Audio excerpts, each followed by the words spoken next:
ناظرین، میں میاں طاہر آپ کو دو تین بڑی اہم خبریں اور بڑی تہلکہ خیز خبریں دینے آیا ہوں۔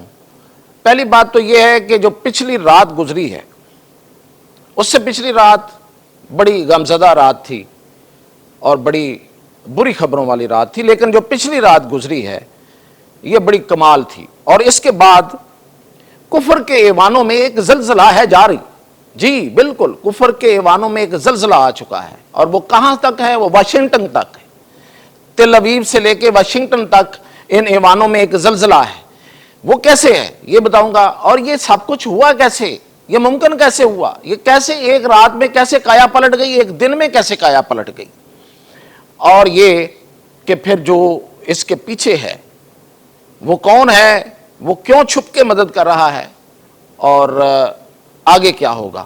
تو ان سب خبروں کے ساتھ پہلی بات تو دیکھیں، جو اسرائیل نے پچھلی رات سے پچھلی رات ایران پر حملہ کیا، اس نے اپنی پوری جتنی بھی اس کی کچھ وہ خود ان کے بقول کے سالوں کی کوشش تھی، کئی برسوں سے وہ یہ وہاں پہ جاسوس پیدا کر کے تو وہاں ایران کے اندر اپنی چیزیں لے کے گئے ہوئے تھے، یعنی کہ ڈرونز اور وہاں پہ میزائلز، اور میزائل بھی وہ جو کندھے سے فائر ہو سکتے ہیں، اسکائپ NLOs، یہ میزائل ان کے پاس تھے، بڑے ہی پریسائز اٹیک کرتے ہیں۔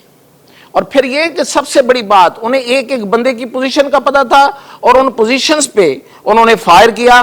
ایسے ہو نہیں سکتا، صرف یہ ہم اس چیز کے گواہ، ہم پاکستانی اس چیز کے گواہ ہیں کہ جب یہاں پہ امریکہ ڈرون حملے کرتا تھا اور اپنی مرضی کے ٹارگٹ کو نشانہ بناتا تھا، وہ کمرے کے اندر ہو، وہ گاڑی کے اندر ہو، یا وہ کہیں موو کر رہا ہو، ایون وہ چلتے ہوئے گاڑی کے اندر بھی، گاڑی چل رہی ہے تو اس کو نشانہ بنا دیتا تھا۔ اس کی وجہ صرف یہ ہے، وہ ٹیکنالوجی کی ایک ہی ریزن ہے اس کے پیچھے، وہ یہ ہے کہ وہاں پہ چپ لگی ہوتی تھی، وہ گائیڈڈ ہوتا تھا۔ وہ جیسے جیسے وہ اس بندے کے ساتھ یا اس گاڑی کے اندر یا اس کمرے کے اندر ایک چپ اگر لگی ہو تو میزائل نے اس کو فالو کرنا ہے۔ تو بالکل ایسے ہوا، اور ایران کی ٹاپ لیڈرشپ جو ہے اس کو انہوں نے قتل کر دیا۔ بہت بری رات تھی، لیکن یہ جو ایک رات گزری اس کے بعد پھر ہر طرف ایک الارمنگ پوزیشن تھی، خطرے کی گھنٹیاں بج گئیں۔ اور وہ خطرے کی گھنٹیاں کیا ہیں، ان کو سمجھنے کے لیے کچھ زیادہ دور جانے کی آپ کو ضرورت نہیں ہے۔ دیکھیں، جیسے یہ پچھلی رات اس نے حملہ کیا ہے، نیتن یاہو نے پہلا فون کس کو کیا؟ مودی کو، اپنے یار کو اس نے فون کیا ہے۔ تو یہ جو یہود و ہنود کی جو گٹھ جوڑ ہے، یہ اب کیا کسی کے سامنے اور بھی کچھ سامنے آنا باقی رہ گیا ہے؟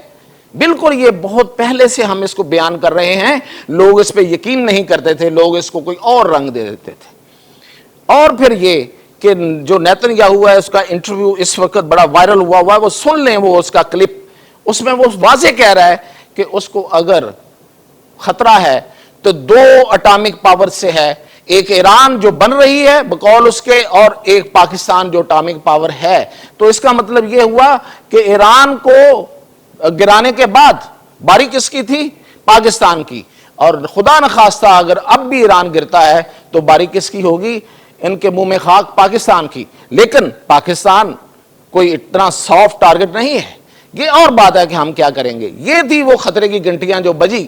اور اس کے علاوہ کیا چائنا کو یہ گوارا ہے کہ اس علاقے کا، اس خطے کا، اس پورے علاقے کا اور پوری دنیا کا امن خراب کر دے ایک اسرائیل، ایک گنڈا جو خود اٹامک پاور ہے اور اس کی اٹامک پاور کی طرف کوئی بندہ دیکھتا نہیں ہے؟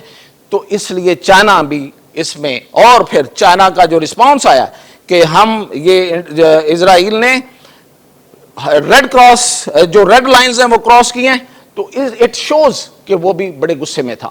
تو اس کے بعد پھر ایک خفیہ مدد جو ہے وہ ایران کو پہنچی، اور ایران کے اندر جو کہا جا رہا ہے، ابھی تصدیق اس بات کی نہیں ہے، کہ ان کے ایئر ڈیفنس سسٹم نے اسرائیل کے جہازوں کو گرایا ہے۔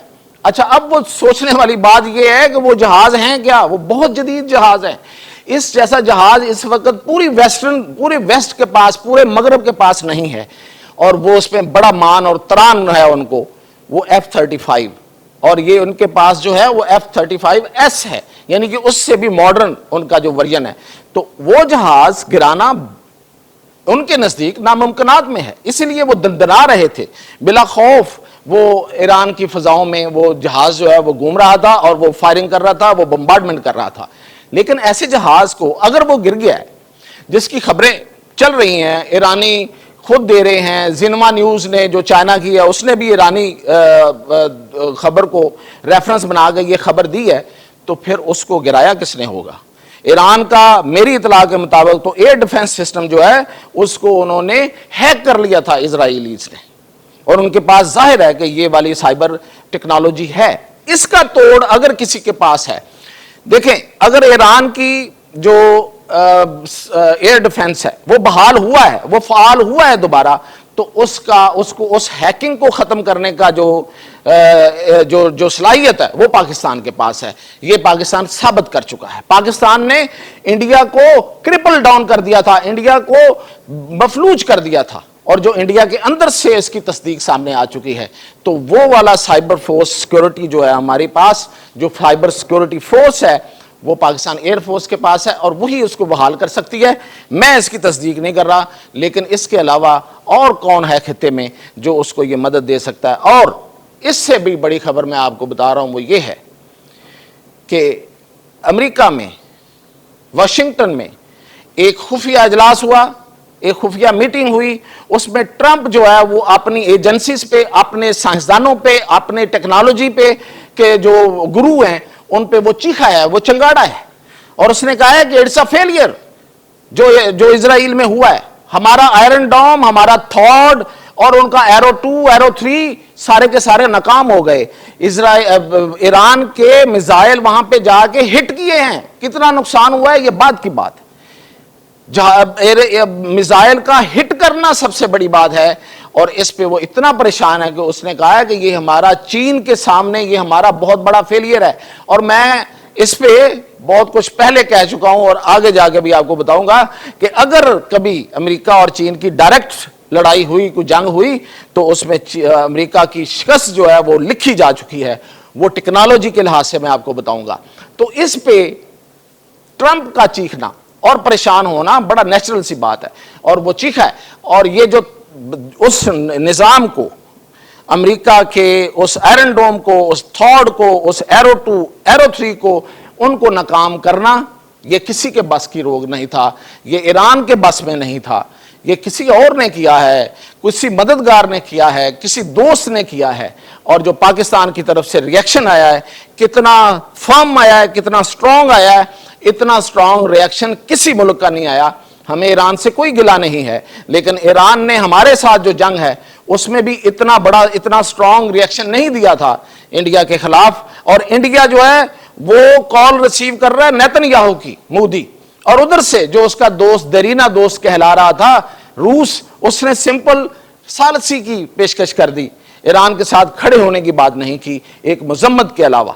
تو جس طرح سے پاکستان، اور آج پاکستان کی پارلیمنٹ نے جس طریقے سے اپنا جو ریزالو ہے، جس طرح سے اپنا جو ساتھ حمایت ہے وہ شو کی ہے، یہ ساری باتیں اس میں چھپی ہوئی ہیں. یہ جو میں ابھی بات بتا رہا ہوں کہ یہ کس نے مدد کی ہے، یہ ان چیزوں سے آپ بالکل اخذ کر سکتے ہیں. جس طرح خواجہ آصف کہہ رہے ہیں کہ ہمیں کرنا ہوگا، ہمیں لیڈ کرنا ہوگا، ہمیں OIC کے پلیٹ فارم سے کرنا ہو یا کسی سے کرنا ہو. آج ایران کی باری ہے تو کل دوسرے ملک، اسلامی ملکوں کی باری ہوگی. تو یہ ظاہر ہے کہ یہ ہمارے ہاں یہ سوچ ہے. تو اس سوچ کے تحت اس میں کوئی شک نہیں کہ اس ٹارگٹ کو اچیو کیا گیا، اور پوری مدد جو ہے وہ موجود ہے.